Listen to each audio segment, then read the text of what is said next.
Hey, welcome to Men on Everything. It's our show where we talk about everything. I'm Tony Scott. In Washington, D.C. is Troy Johnson. And in New York City, New York, is Mark Clark. So what's going on, guys? What up, Tony? Olivia was in New York, your goddaughter, over the weekend to Yes. dance, Mark. And you guys didn't get a chance to connect. She was there. They landed. They practiced. They had dinner. They walked around Manhattan. They went back to their hotel. Next day they got up, did a little sightseeing, danced, hung out. Next day got back on a plane, came back to St. Louis. So Olivia. I hate that she missed you though, but Well, here's the best part. She can come see Uncle Mark, and we'll go taking a play together. oh, that'd be cool. She actually did. She went to see Chicago, Awesome. but she was gonna go see Motown, but she said that the only tickets left were $187 a piece, or you could pay $30 to stand. And she says I wasn't paying $187 to see a play, and I'm not paying $30 to stand for 3 hours. That was her logic. That's She must her have got dad. that from that's me. Tony. That's Tony. Tony Scott's personality right there. Yeah, so a lot of stuff going on, man. Don't know really where to start, but Michael Sam is the rookie defensive end who was trying out for the Rams, the first openly gay football player to try and make it in professional football. And he got cut by the Rams. He met with the head coach the next day. The Rams decided not even to sign him to their practice squad. And of course, he got offered a gig by the WWE. But I guess the 800-pound elephant in the room is the fact that he's gay. Is it playing into the fact that he hasn't gotten a phone call yet from any NFL team? Well, I don't think so. yeah, I'm with Troy. I think. Let me say, I'm not going to say it doesn't have a factor, Tony or Troy. I think the fact is, if he was more of a standout and more of a can't miss, then I think teams would probably more quickly take him. I think when you take him, you're going to have a little bit more scrutiny, a little bit more attention than you would get for a fourth round player. Therefore, I think some teams do look at it like, it's not worth it to us, sadly. I think about Troy, Aaron Maben, who's from our area. He was a first rounder, and he's no longer in the league. I think people take for granted. Aaron Maben was a smallish pass rusher that teams thought could add some bulk, and that combined with his speed would make him have success in the NFL. After a couple years, it didn't work out. I think Michael. But I mean, there's been Heisman Trophy winners who've not made it in the NFL. Right. I mean, exactly. Gino Torretta, Charlie Ward went to play pro basketball. Yeah. But he couldn't make it in the NFL for whatever reason. But it happens that you can be a great college football player and not really make the NFL. Yeah. Exactly. But I believe that Michael Sam has the skills to play in the NFL. We're talking about, for football fans, an end rusher whose main job is to sack the quarterback, doesn't have to be a gigantic person. Elvis Dumervil, who plays for the Ravens, he's probably 5'11". He's just a big, solid guy. But, I mean, he's not. Those guys, first of all, don't have – if you're not on the defensive line, if you're going to rush the quarterback, you could be, as Mark says, a smallish guy. Now, I'm going with the fact that he shows that he can play in the NFL. He showed in the preseason that he can play. When it comes to the Rams, he just didn't fit in with their game plan. They had too many defensive players, and he just wasn't going to fit. But if he was in the right system, in the right scenario, where his skills could be utilized, then he might have something there. And I don't know what team that is. Mm-hmm. I think coaches, just having gotten done with a cut down, getting a team to 53 men, it's probably too early for them to make a decision on a guy like a Michael Sam. But we all know one thing's for sure: somebody's going to get hurt. They're going to have to fill a hole somewhere. There's going to be a trade somewhere. There's going to be some things that are still shaking out, and I think he'll be on a team. And not just a practice squad. I think he'll be playing in the NFL. I was disappointed that ESPN did a story on his showering habits, or whatever you want to call it, who showers with Michael Sam. I thought that was below the belt. I thought that was homophobic. I thought he was offensive. I was really disappointed in them doing that story. and I think didn't a black reporter do the story? Yeah. Somebody told me about it. I didn't see the story, and they said they were disappointed in her. I said I understand, but it is a job, and the person I was talking to said that for an African American to do the story, it was almost like, wow, it seems like she would be more sensitive.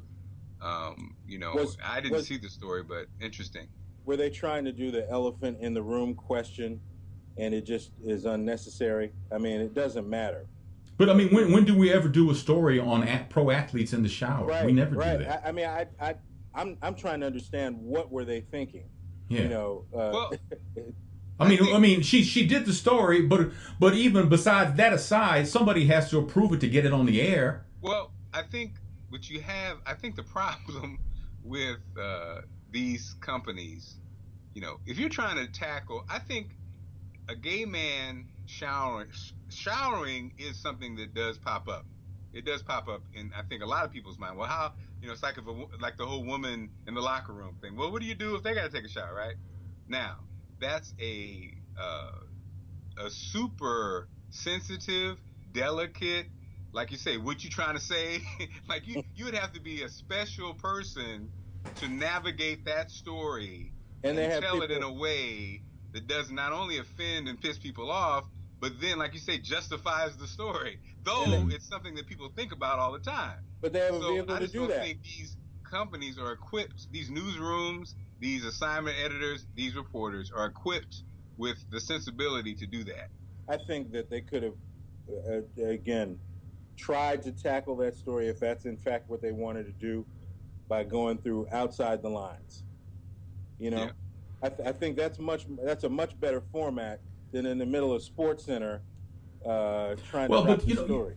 Yeah, but Troy, to me, Michael Sam, yes, he's first openly gay, yeah. But that his showering ritual habits, who showers when he's showering and all that, that's not a story, man. That's got nothing to do with anything. Not even outside the lines. That's like, you know what? That's like, that was crap. It was crap journalism, is what it was. But let me ask you this, Tony. If a woman played in the league, would that still be you think it'd be a below the belt story also? If a woman, you know what? I'm gonna say yes for this reason, and the reason is that if it's gonna be yes for a Michael Sam situation, it's got to be the showering story for any professional athlete is out of bounds. It's for any athlete, gay, woman, whatever. It's but it has nothing to do with anything. We can talk about if he's getting along with players. We can talk about that, because he's gay. We can talk about, anything like that. But showering, that's like whether, when he goes to, take a crap. It's like going into there. How does he wipe? Does he wipe like a man? Does he what? And I don't even know, do women and men wipe the same way? I don't know. But I mean, it's almost like that. It really stunk, man, to me. Well, and also that story about wiping would stink too. But you're right, Tony, and it is kind of like it's like bathroom humor. It was bathroom journalism, is what it was. I think it speaks to sadly, the obsession we have as a society with what people do in the bedroom. It's so, and the thing that's so sad about it is it's really not about the relationship. It's about the sex. It's about two penises. It's about it's very interesting. Like, if people talk about, I'm gay or I'm straight, it all comes down to people want to know, well, have you ever had sex? That's the main. That's what people always comes down to. So that's the same thing with kind of the shower story. Like you hear the players, I don't know if I could shower with a guy. He might be looking at me. Ain't nobody looking at you, man. And a guy could be looking at you anyway. So, So Cee-Lo pleaded no contest to one felony count of furnishing ecstasy to a woman in Los Angeles a couple of years ago, and then he took to Twitter and created a firestorm because of his comments on Twitter. And I'm quoting here: "When someone breaks in a home, there is a broken glass. Where is your plausible proof anyone was raped?" He says, "Women who have really been raped, they remember. If someone is passed out, they're not even with you consciously. So with implies consent. F you, Cee-Lo. You know, I'm gonna sing the song. I know You know, you're driving around town. when I read that, I wanted to delete and just all the music I had of Cee-Lo, because I just, and this is a man who has a daughter. But you know what, man? This is a perfect example of why you need to be careful. There's rules to Twitter. There are rules, and he obviously is not following the rule. You know, I'm amazed at how, I think it's the advisory of someone in his camp or whatever. We need to address the situation that you've been through, but trying to justify something that you've done, especially on a guilty plea, what are you doing? Well, no contest, to be fair. I mean, but, okay, fine. Yeah. But if someone is passed out, they're not even with you consciously. So with implies consent. None of that. Just say, you know what? This has been a trying situation. I want to apologize to my fans. I want to apologize to anybody who's offended on what has happened, and whatever the situation. If I'm vindicated, and you may not feel like I should be, whatever the case may be, I'm going to be a better person from now on. That's what you say. And I'm sure, like you said, Troy, I think it's the arrogance. If it was any of us, we would be in jail. Yes, and you know what he did? Basically, what he did was tweet out what his lawyers were saying. Yes, essentially, which I know his lawyers are mad at him. Right. Because that was that conversation between a lawyer and a client. Yes. In my mind, when I read it, I'm like, okay, this is what they're telling you. This is how we're going to win this case. And not what you need to be telling the people, because you come off as a jerk, and you obviously sound not only arrogant, but you're guilty of what you're charged with. Yes. You know, because what did he say? Being with someone is consent? He says if someone is passed out, they're not even with you consciously. So with implies consent. No, this implies you are an idiot, and it could be caused by your short arms. And I love Cee-Lo. Man. Shut up. Still? Shut up, huh? Still? Well, I mean, I think we're coming to the point, gentlemen, that I realized, and Troy and Tony, you both heard my argument on this one. You both have heard me say, when they say so-and-so's a great man, and I point to, no, they're not a great man because, blank, blank, blank. I think what I'm realizing is people are human beings and they're not great people. And so I like your music. I like your music. I like his music. I don't like what he said. I'm only going to listen to the Goody Mob stuff now. That's it. I'm not going to listen to any Cee-Lo. I'm not. You know what? I can't do that, because if I wouldn't be listening to R. Kelly, I wouldn't be listening to Cee-Lo, I wouldn't be listening to half these people. Marvin Gaye, a whole bunch of people wouldn't be listening to. Well, that's true. James Brown. Mm-hmm. Bobby Womack and his wife their baby died because they both were high. Well, yeah. Tony, that's for you. That's terrible. Hey, let's move on to the situation here in Ferguson. Darren Wilson has had almost $500,000 raised for his defense through GoFundMe and Indiegogo or whatever. And then it came to the attention that you may not, and they quit raising money because you may not be able to use funds raised in that manner to go to someone's defense, at least in the state of Missouri. That's the Attorney General is to decide that, and that's why they quit raising money. But what's got some people also up in arms is one of the people behind raising some money, because basically it was two different funds. One was from a teenage girl who had raised almost $200,000 or a little over $200,000. And then there was some kind of technicality. I don't think it had to do with her age, but I think it had to do with something. So she so the Fraternal Order of Police started a fund, and she transferred the money over to that. And they raised almost as much, if not more. So that's where it stands right now. But the guy behind that with the police is a gentleman named Jeff Rorta, who also is a politician. He's a state congressperson here in Missouri. And a lot of people are up in arms saying that he should not even be doing that because he's a politician and he needs to remain impartial. But then if you say that, then you got people like Antonio French and Jamil Nasheed, people like that, who shouldn't be involved because they're politicians and they need to stay neutral. Which so that kind of negates that argument. Although part of me says that Jeff Rorter was wrong, but I so strongly believe that Michael Brown was murdered that I just refuse to look at it any other way, and maybe that's a fault of mine. But it just I don't know. It just bothers me somehow that a politician is and it's unfair for me to say this. I'll say that a politician is involved in raising money for someone who shot somebody.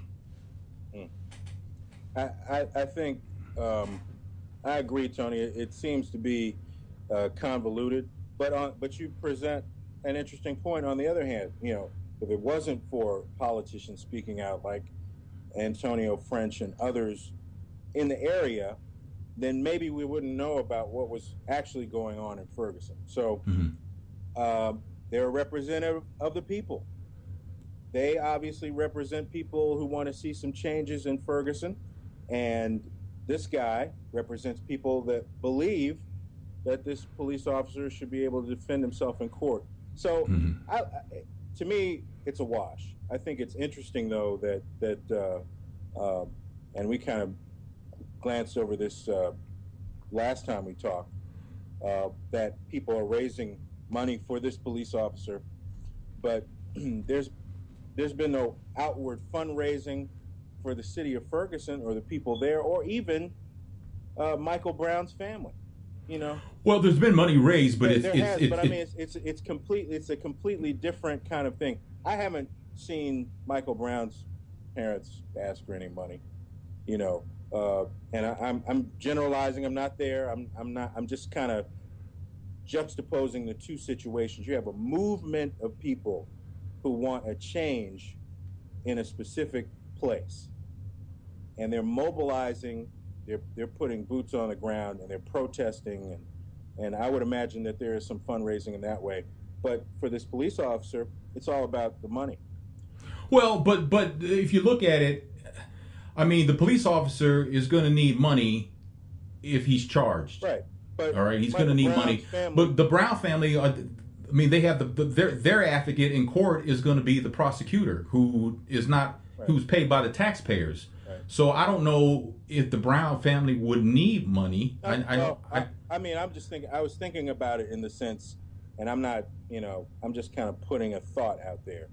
I thought it was interesting that how quickly the police officers fundraising this machine was put together and started to really generate funds when a family could not even afford to bury their murdered child. Right. If it wasn't for Al Sharpton, Michael Brown wouldn't have even had a funeral. Well, there's truth to that, but now I will say this, and I had to get off of Twitter because it was breaking my heart to see what I was seeing on my timeline, and that was the beginning of unrest between Michael Brown supporters. There seems to be some disagreements, and some people saying we don't need you anymore to certain people and things like that, and I don't know what the entire backstory is, but to me, if there's a problem, you guys should be meeting in person and not on social media for the world to see of what appears to be the organization, the movement falling apart because we can't, get out of our own way. And that, to me, if there's a problem, then meet in person, face to face, be civil, talk about it. If we're unable to do that, then we all need to take our signs and our passion and our emotions and go home, because we're not going to be able to do anything if we're fighting each other. Well, oh, go ahead, Mark. We had a shout out to my program director, Ken Johnson. We had a men's roundtable, like 6 or 7 of us, talking about Ferguson and police brutality. D.L. Hughley joined us, and hopefully we're going to chop it up and put it on the internet, on the sites, the Cumulus sites, or not. But the thing that was that kind of happened in the conversation that I think that Ferguson and every city, New York, and every city across America. I mean, and we talked about it many times before. Is, and like you said, Tony, then you get to the point where the movement falls apart and people start infighting and explodes. It really just speaks to, sadly, the you know the powers that be, um, because of the history of race in America, really did a good job of permeating the image of fear and hate in regard to uh, black men.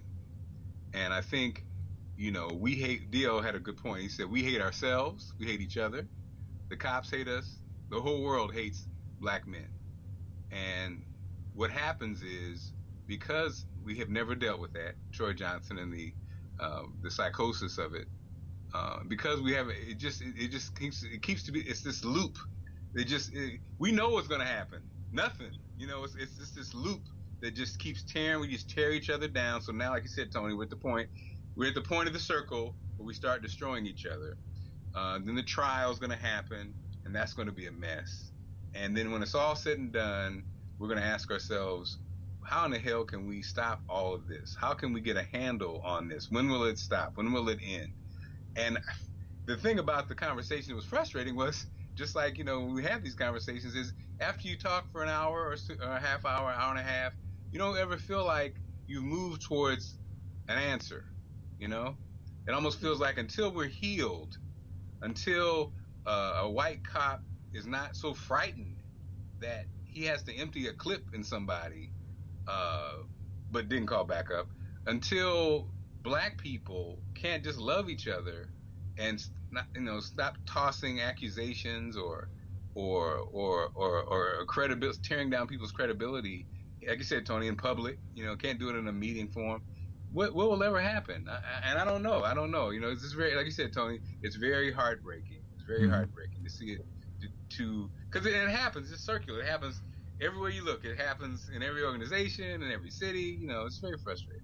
Here's my thoughts on that. A couple of things. First of all, Gandhi said, "Be the change that you want to see in the world." It's got to be you. And when I say you, I mean you and me and anybody with a viewpoint. So what you're seeing in Ferguson, in my opinion, is the sausage making that we as a community have avoided for a long time.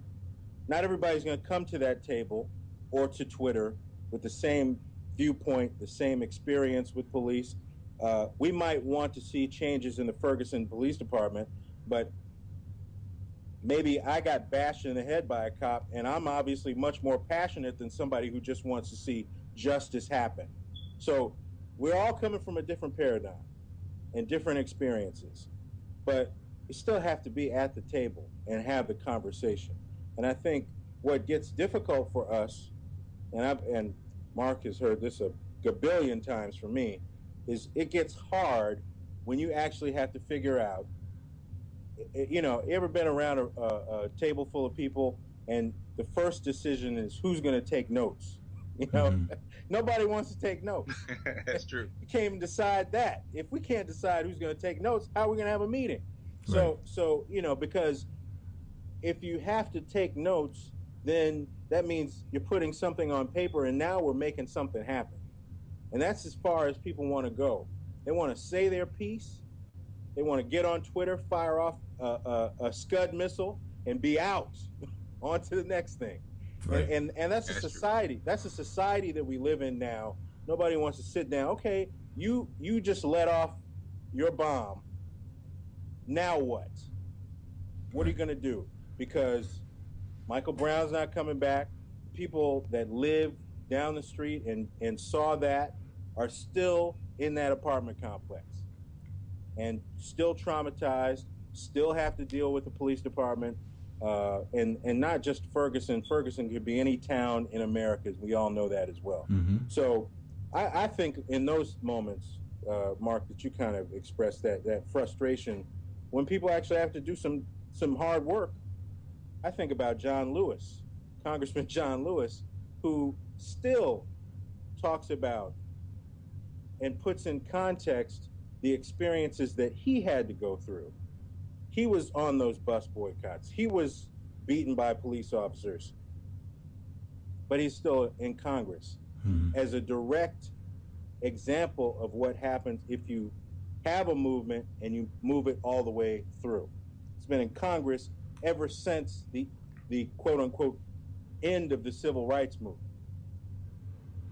Well, I just moving forward in the days to come, I just hope that we can get it together and embrace our differences to the point where we can have a civil discussion in person and not on social media. Is really, at the very least, I want to come from this. So, ISIS has again beheaded an American journalist. Stephen Sotloff spoke to cameras before he was killed, saying he's paying the price for U.S. intervention. They're saying that because he was a captive, it's very possible his words were scripted for him. The masked ISIS figure in the video speaks to President Obama, telling him, just as your missiles continue to strike our people, our knife will continue to strike the necks of your people. Is it time, is it time to tell the American journalists it's time for y'all to come home? It's too dangerous. Your lives are in jeopardy and you need to come home. Can he even do that? They already violated that. I mean, independent. I mean, we have freedom of the press, but we're talking about a different country now. Yeah. Well, I mean, they may issue travel restrictions and stuff like that, but journalists, sign up for that. I mean, they.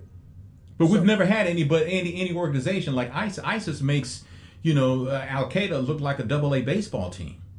Yeah. Their infrastructure, their sophistication, more importantly, their financial backing makes so many things for them to do possible, and we've never had anything like that before. So, is it time to think outside the box, Troy? I think it goes beyond the journalists. Unfortunately, we've seen killed. We've seen 2 Americans beheaded. I was listening to some reports just before we came on. There's a 3rd British journalist that could be on deck next. But aside from this, with ISIS, like you said, they're all over the place, but they're very sophisticated.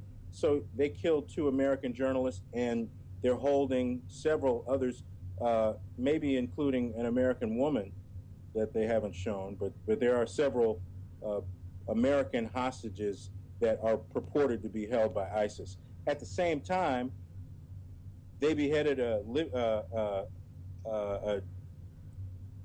foreign army officer and then killed 300 Kurdish soldiers just the other day. So we're focused on these beheadings, which obviously were meant to play in America. Horrific. But the way the media is portraying it and having politicians on the air saying we who are literally in America right now, me, you, Mark, our wives, our families, our friends, our co-workers that are in this country right now, we need to be fearful of ISIS. Now, are they playing it up, or are they spot on? I think they're spot on. I think that because you have American fighters, we talked about the guy from Minnesota, 2 guys from Minnesota who are now dead that fought with ISIS, and a suspected 100 or so more that hold American and Western passports that could come back. They're concerned about somebody getting back into the country and trying to launch, some kind of attack. Can we not let them in? I know they're Americans, but when they try to get back in, knowing what we know, can we refuse them entry into their home country? Mm-hmm. Yeah. Or can we legally do that? Oh yeah. Yeah. Those who are linked to ISIS? Yeah, they're already doing it in Great Britain. They're like, yeah, we have these particular citizens on our list, and their passports have either been revoked or. Yeah, but in this country, this is the most free country on the planet. We pride ourselves on freedom, and we pride ourselves on our rights. So with that in mind, I'm wondering legally, can the United States of America do that to its citizens? Yes, they do, Tony. That's hype. Yes. If you Well, that's my question. Is the hype is? Are we to believe the hype? No. Or are we not to believe the hype? If you're linked to ISIS, you ain't coming back. If you're linked to ISIS. Well, no, see, that may not be true, Mark, because you may be coming back to set up a chapter in this country. No, what I'm saying is, if you're linked to ISIS and they're aware of you're linked to ISIS, you're on the list. Okay. And you will be dealt with. Okay. I think. They stopped. Just to interject, they stopped an American woman a couple of months ago, who was on her way to Syria before she even got on the airplane. Yeah. So they know, and we're generalizing here, but they kind of know who these people are. They know where they're moving, and they're going to stop them if they can. And here's the thing about the whole thing that I told you we had this roundtable discussion. We didn't get a chance to talk about, but I just talked about briefly. Here's the part about America, the media, all this stuff that bothers me. ISIS becomes a front story, so terrorism is promoted. The reality is, this is going on all the time with different groups all around the world, and then the media just gets, I don't say picks and chooses. I think it's a system that the government participates in that makes one group hotter than the other, or the group does things to make themselves hot, like ISIS. Now, here's the part that I think is amazing. With, like you said, guys, the one of the African American gentlemen who died fighting with ISIS, right? So you have a group of young black men in America that's disenfranchised, that does not have the base of religion like we did with Big Mama or whatever. You have people who feel like they have no way out. They have no way to get success. You have a terrible education system for these specific people. And why wouldn't they be prime recruits for an organization that has money, that can provide them a lifestyle that they can't have in the United States, and these kids are stoked by the anger that they feel that's put on them every day when they see people of authority. They're creating a generation that is susceptible to be recruited by not only ISIS but any terrorist group. Something we really haven't seen, because it used to be, so that's not a black kid thing, that's a white kid thing, and our kids are into that. Well, guess what? Our kids are into it, and our kids. Well, that's what we said when the first American Taliban. Exactly. It was a white guy, and we're like, well, yes, only white people do that, right? Well, guess what? Now we're doing it, Yeah. And why wouldn't we do it? This is what happens when people have dead ends. Living in New York, I live in Jamaica, Queens now, and I was talking to a business owner. He said in 2008, all of a sudden, he grew up in the neighborhood 25 years. All of a sudden, more armed robberies happen since 2008 because people don't have jobs, right? So, how those of us who live in certain areas or whatever almost feel like it's not our problem or whatever. Or we always talk about each week how we need to really get engaged to these people, these young people, and help them out. If we don't, they are the main, they're the main people who are susceptible to be led down the wrong path. And I really feel like, again, I was surprised when I saw the black guy who died at ISIS, and now in New York, of course, with the different newspapers, they do the backstory on who he was and what he was looking for, and it just made me think about, there's a lot of people looking for that. You know what I'm saying? Well, it goes back to why kids would become gang members because they weren't getting any love at home, and if to your point, Mark, if these young black men feel like they're not getting any love from their country, well, then they're gonna go where they feel loved, right? Yeah. And you know what? I think this is a disservice, and we kind of touched on this about the kind of news that we get here in America. We get the American piece. Mm-hmm. You get the journalist who was beheaded, which is obviously graphic and obscene and all of that stuff. But did you hear about the 300 that were killed just hours before? If you don't watch or partake in news from around the world to piece all of this together, then you're missing out as a human being, because you're not going to understand how Somalia ties in with Michigan or Minnesota. Minnesota. Somali immigrants live in that part of the Northwest. A lot of them facing the same problems and same frustrations that young black Americans are feeling. And when I've watched video, when I watch the BBC or I watch Al Jazeera or some other news services, French television network, when I see some of these ISIS fighters, they're not all Arab. A lot of them are African. And, Al-Shabaab, who we just launched some attacks on in Somalia. One, they've been hijacking boats that are along the African coast. We all know about the Tom Hanks movie. That's just one example. But Al-Shabaab is based in Somalia. And a lot of those fighters joining ISIS, they launched that attack at that mall in Nairobi, Kenya last year.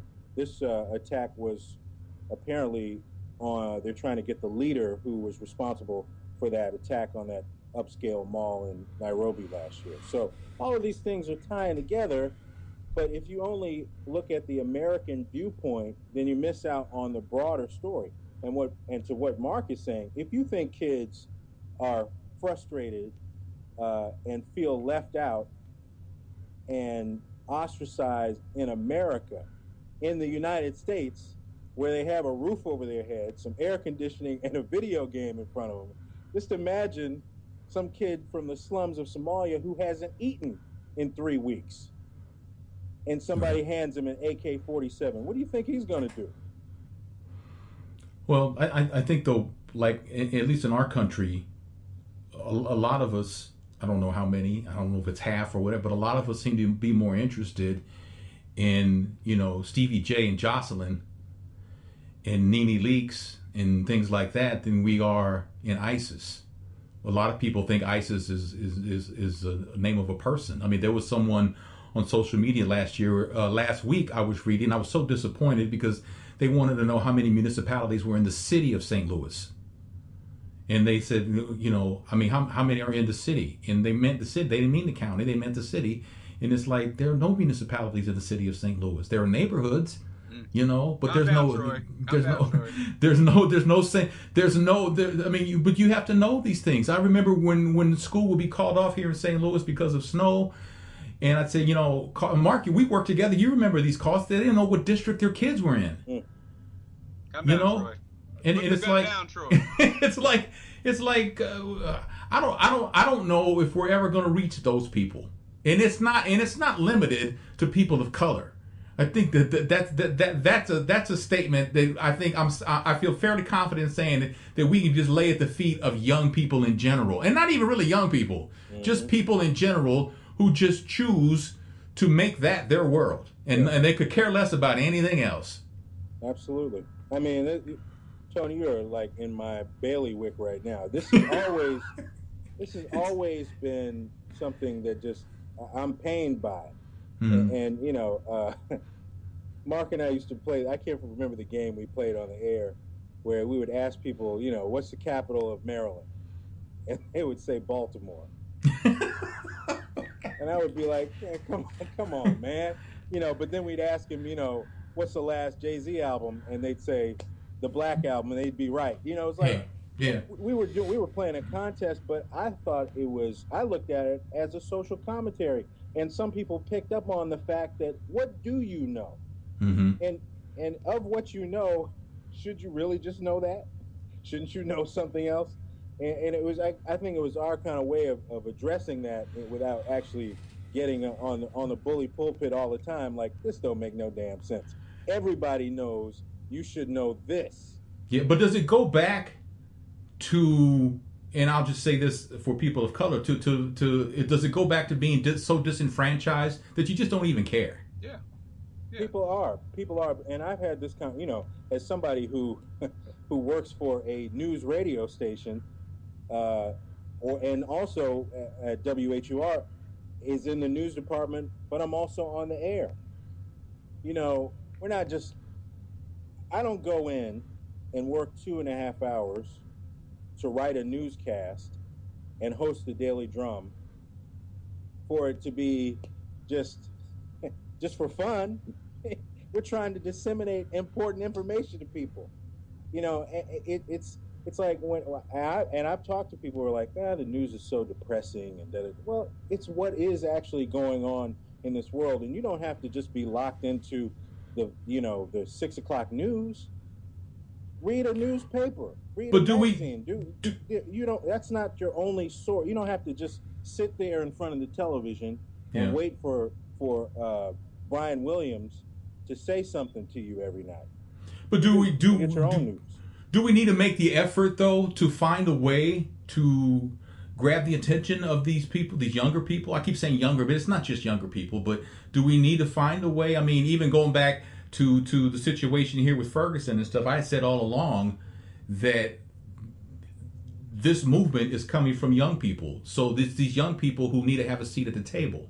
We never used to let them have a seat at the table. They had to stand against the wall and not talk and just listen. Maybe now it's time for these young people to have a seat at the table. Maybe now it's time that we have some sort of news apparatus that, and I don't know what the answer is. I'm just saying that targets the young people without having to mention Love and Hip Hop Atlanta or The Real World or things like that. Well, am I off the mark here, Mark? No. I think what's funny is the people, like you said earlier.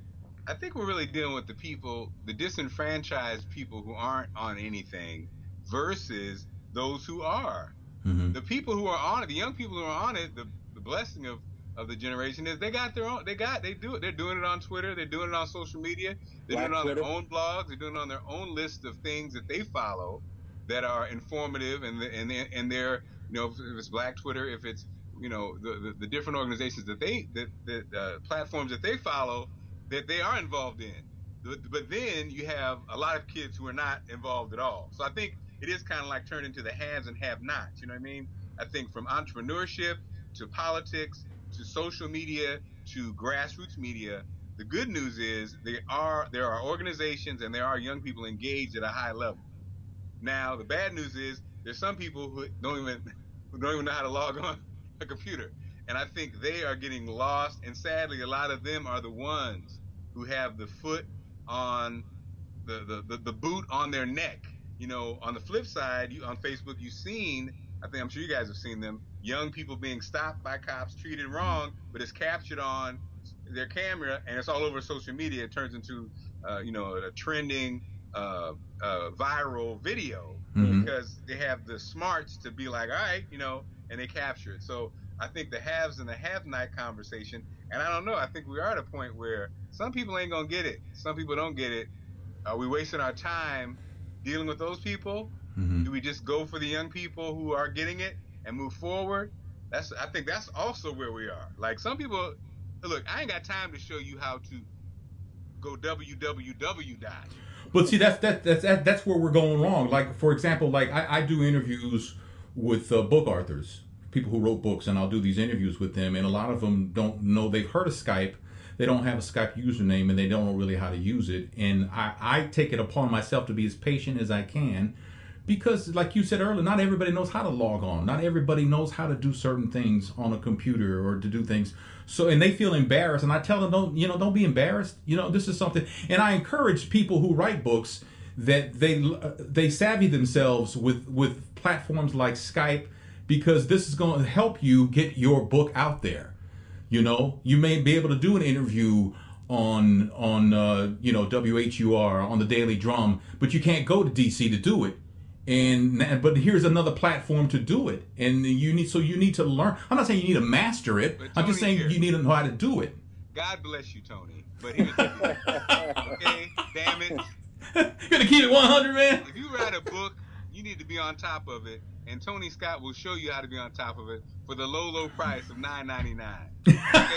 Nobody has time. Wow. Nobody has time to drag your ass into how to make money for yourself. Right. We're trying to survive ourselves. It's true. I think that's the other piece. We have this welfare / give it to me free social way of looking at these problems when, dude, ain't nobody got time for that. Yeah. I think that's what happened. Can you show me how to? No. I can show you for some money. Well, I'll put it like this: like I'm not working right now, so yeah, I'll show you now. Yeah. But but when I was working, I didn't have time to show you because I'm working and I'm trying to do this too. And you know, it's kind of one of those things. It was like when I was working and I would do these interviews, I charged a certain amount because basically it was a hobby, right? But then when I wasn't working, it had to become a source of income, so I had to raise my prices. Yeah. So that I could be able so I could be able to do things, right? Because I mean, I'm the one here, you know, doing the interview, and I'm the one who's going to edit the interview, and I'm the one who's going to post it online, and I'm going to use up my internet connection speed and post it to social media. So there's a price that comes with a price. Yeah. About the camera. And the camera and everything, wear and tear on equipment and stuff like that. So where before it was just a hobby, now it's part of my income. So I have to raise the prices, and it's just one of those things. But we're off on a tangent now. We're at 45 minutes. Keeping it 100. We're at 45 minutes, so we'll wrap it up. This portion of the show brought to you by Chick-fil-A. There you go. And Tony, I do want to say that you're right about the young people in Ferguson. And it really is, if you want to find a positive, and that's what we normally do. We look for those strands of positivity. This is a flashback to 50 years ago. But 50 years ago, St. Louis didn't do anything. So now it's refreshing to see that they're actually doing something now. Right. But my thought was the civil rights movement was powered by young people. Mm-hmm.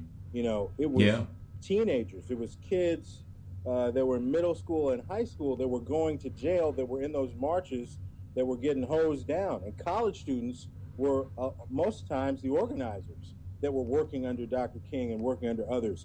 It was the young people who were out there taking those hits. When you talk about those lunch counters and places like that.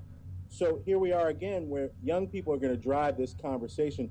Because let's face it, they're the ones that, in a Ferguson situation, most likely are going to be the ones that have to deal with the police there. Well, the interesting thing too, though, is this is like civil rights 2.0 because now you have the social media aspect of things where, you know, we wouldn't see some guys from Tibet who came to Ferguson, and these pictures we see people holding up signs in Pakistan and in India and around the world who know about Ferguson. Where if this were 50 years ago, you know, by the time the rest of the world found out about it, or even the rest of the nation, the story would have been 2 or 3 weeks old. Yeah. You know, so it's a whole new frontier now, and you know, social media has made the world so much smaller because now, you know, with people and citizen journalists like Antonio French and others who you know tweeted videos and vines and pictures and stuff and kept the not just St. Louisans who followed him informed, but the world informed, because people were retweeting. You know, I retweeted the link for Al Sharpton's eulogy and Michael Brown's funeral, and that was like the biggest thing I had ever posted on Twitter. I mean, my traffic increased like 37,000% or something. It was ridiculous, but it's the power of social media that if you know, in this movement, that we can involve the world. And to me, that's a good thing, but I just hope that we can keep our eye on the ball. Which is why people who watch Men on Everything need to retweet the show, need to share and listen. And, you know, as a personal word of advice, just engage more, learn more, read more, and listen more, because there's so much information out there, and we're not going to move forward if we aren't informed. Yeah. And you know, that's the best thing you can do. There's nothing wrong with learning something. You're gonna learn today. Yeah. Why not? So why not? So that is Men on Everything, our take on some of the big topics that are going on in the world. And thanks so much for watching. If you want to subscribe, you can. Give it a thumbs up. That'd be great too. Subscribe to the newsletter, talking360.com. Also, there's a button, let me see, right? I think it's at the top, one of these corners, where you can actually, if you want to kick in $1 or $2, you can. I'm in a beta program with YouTube for fan funding that allows people, if you have Google Wallet, you can actually, like, you know, you want to donate $1 or $5 or $10 or whatever amount you want. I think the minimum is $1, and that's fine too. we welcome that because it helps pay for equipment, maintenance equipment, on equipment and things like that. So that will be helpful also. So like Troy said, though, sharing and all that, it's free to do, and it means the world to us. So thanks so much for watching. That is Troy Johnson. That is Mark Clark. I'm Tony Scott, and thanks for watching Men on Everything.